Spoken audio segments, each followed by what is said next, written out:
सब लोग अपने लिए छीना झपटी में लगे रहे हैं। एमएलए ने देखो, एमपी ने देखो, मिनिस्टर ने देखो,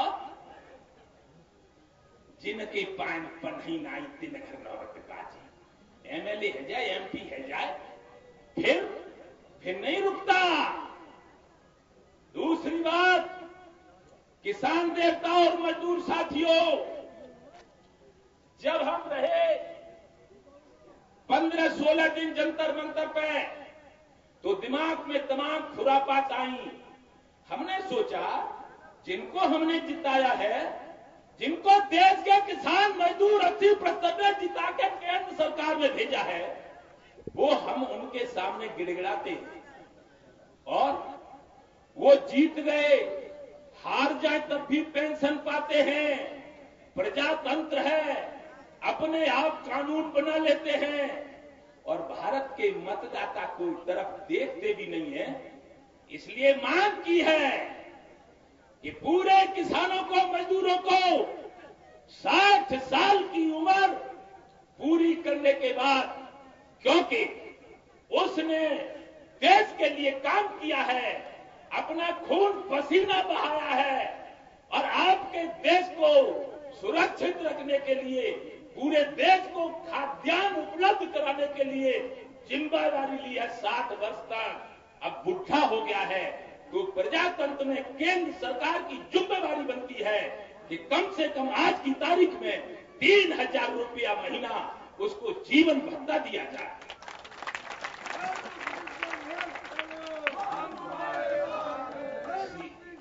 सीआईडी के लोग केंद्र के खबर कर देंगे केंद्र सरकार को, और पत्रकार बंधु हम तो लिख दे, सब लिख दो, यदि मतदाता को जो उनको चुनता है जीवन भत्ता नहीं दिया जाता तो किसी भी एमपी को और किसी भी विधायक को पेंशन देने का केंद्र सरकार का कोई अधिकार नहीं है। उनको तुरंत बंद कर दिया जाए।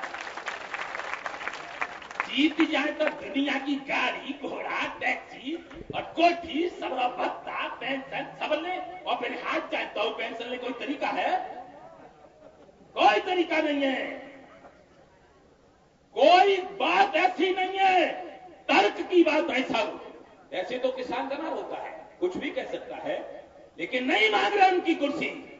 अधिकार है प्रजातंत्र। आखिर तुमने किस अधिकार से जमुना को हथनी कुंड पर रोका? इसका जवाब चाहता है किसान।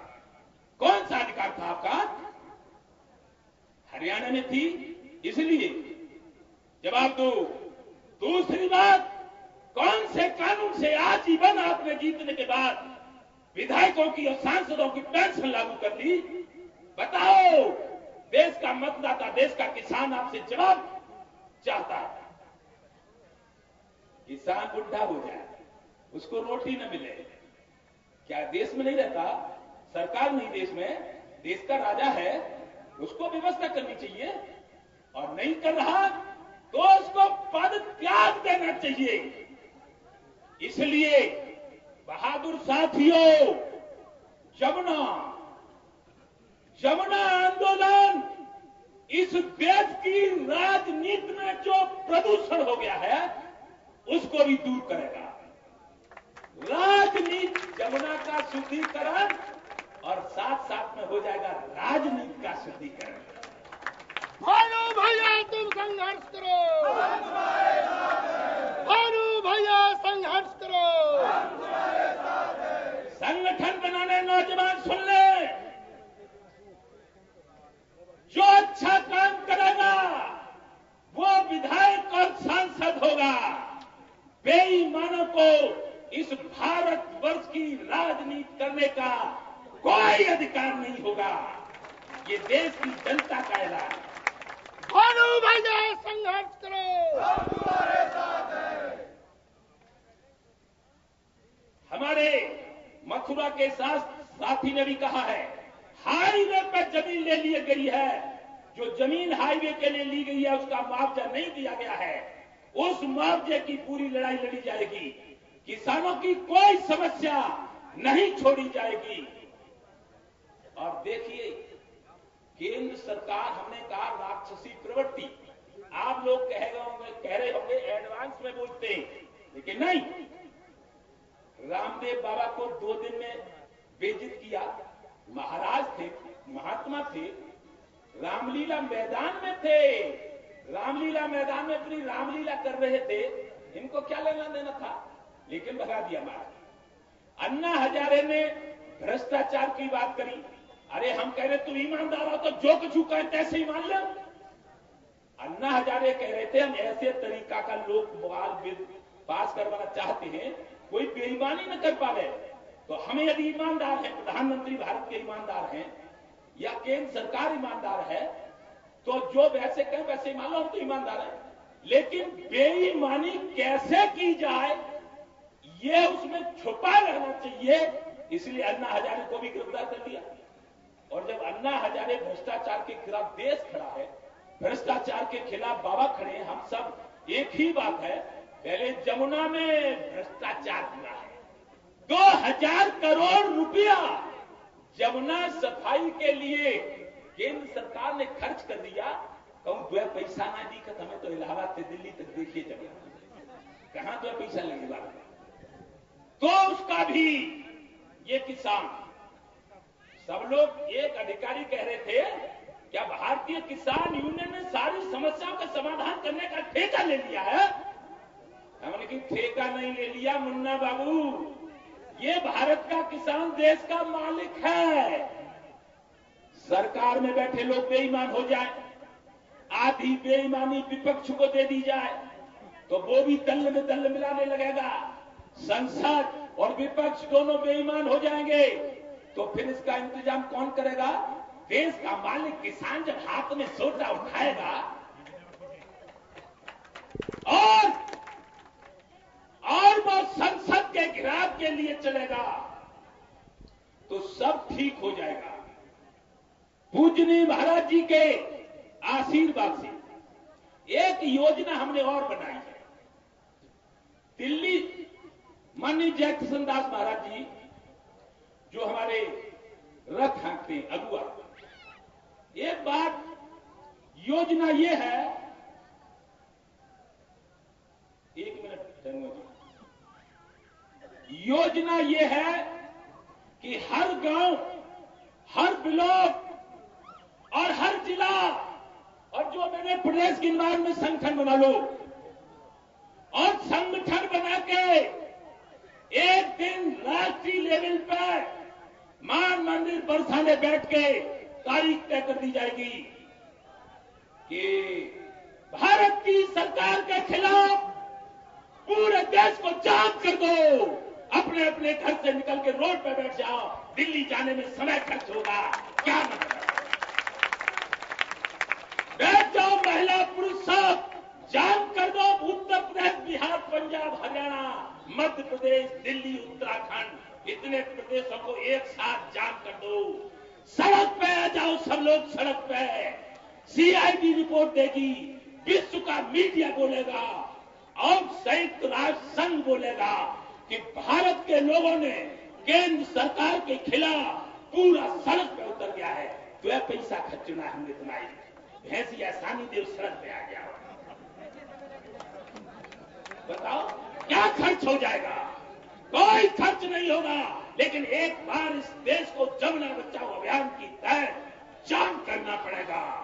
जाम, सारे अधिकारी संसद और दिल्ली से निकल के आपके पास पहुंचेंगे, हाथ जोड़ेंगे, गिड़गिड़ाएंगे कि जमुना के अभियान को 1 महीने में सही कर रहे हैं, लेकिन सड़क से उठ जाओ। फोर्स पैदा नहीं होगी, कोई फोर्स आपका कुछ नहीं कर पाएगा। ये हमारा निर्णय है, ऐसा करना पड़ेगा और इतना मजबूत संगठन बनाने के लिए लग जाओ। ये मेरी आपसे विनती है, प्रार्थना है, निवेदन है। अब चूंकि समय मैं ही ज्यादा ले रहा हूं, इसलिए बात शास्त्री जी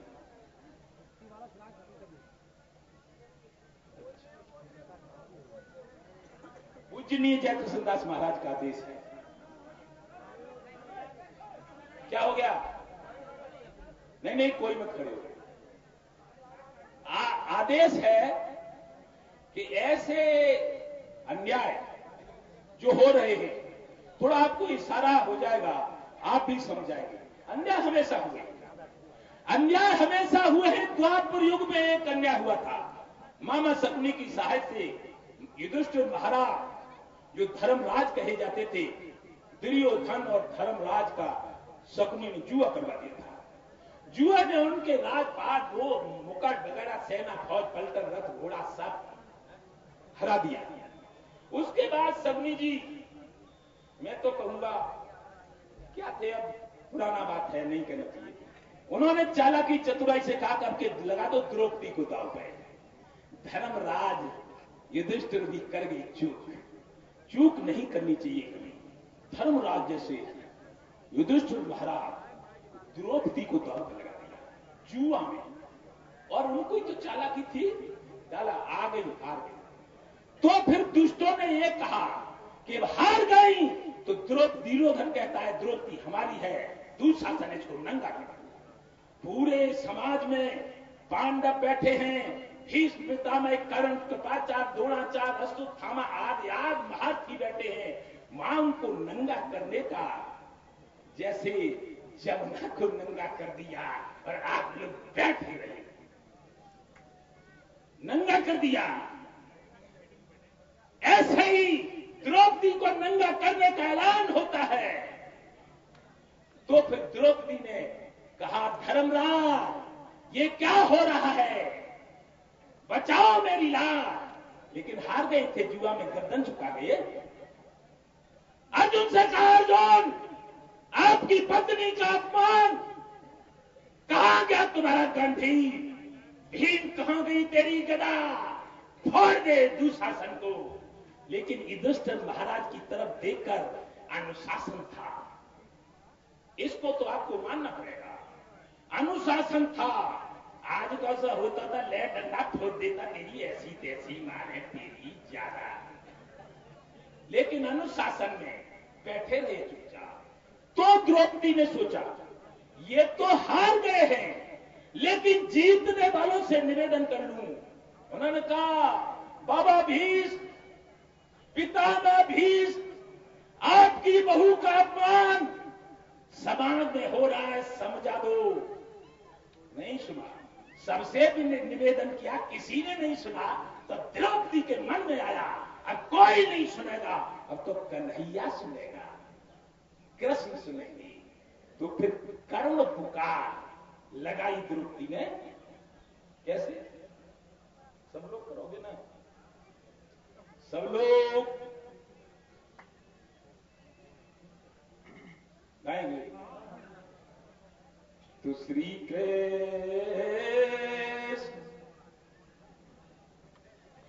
कृष्ण गोविंद हरे मुरारी, हे नाथ नारायण वासुदेवा। बोलो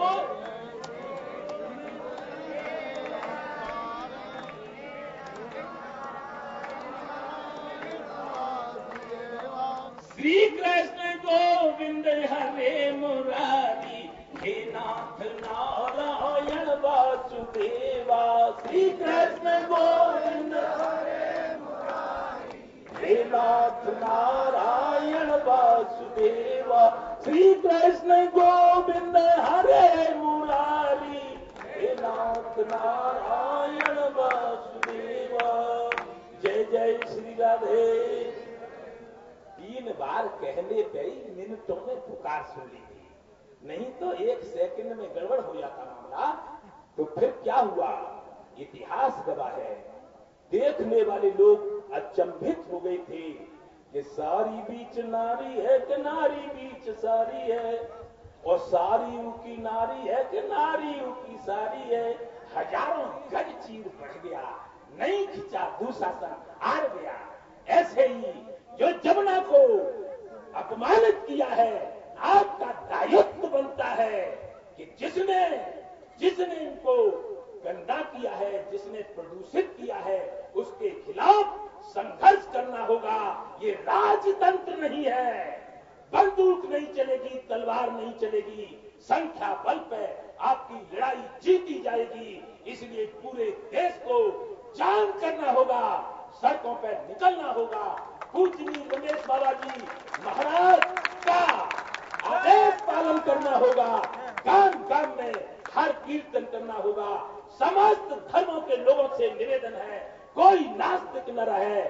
आप लोग कीर्तन करें, जो नमाज अदा करते हैं वो वक्त से नमाज अदा करें, जो गुरुद्वारे जाते हैं वो वक्त से गुरुद्वारा जाएं, और ईसाई लोग अपने चर्च में जाकर भगवान की अरदास करें और निवेदन करें कि जमुना को शुद्ध करना है और भारत की राजनीति को भी शुद्ध करना है, और जिसने जमुना को गंदा किया है उसका सर्वनाश करना है।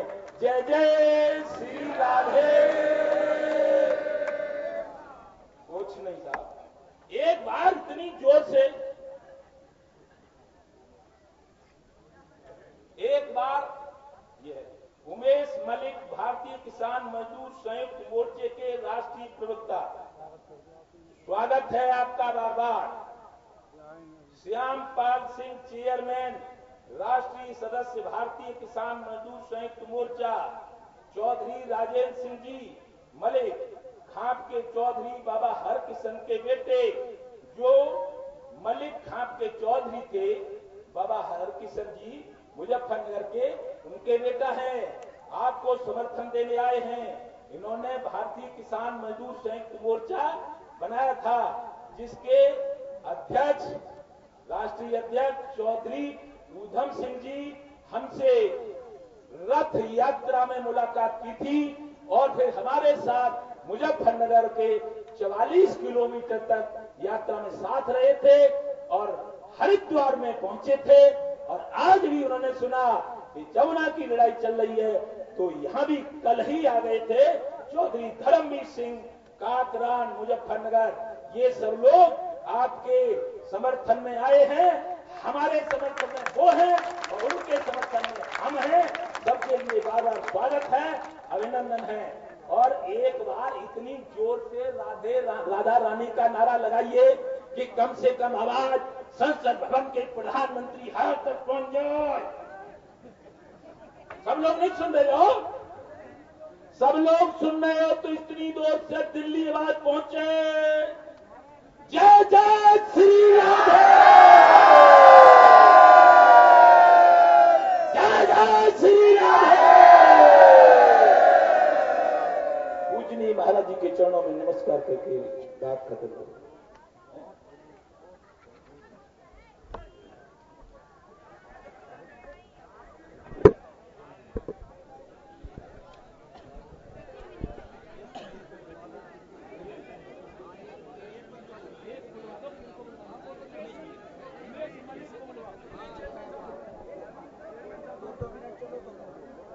हमारे बीच में भारतीय किसान मजदूर संयुक्त मोर्चे के राष्ट्रीय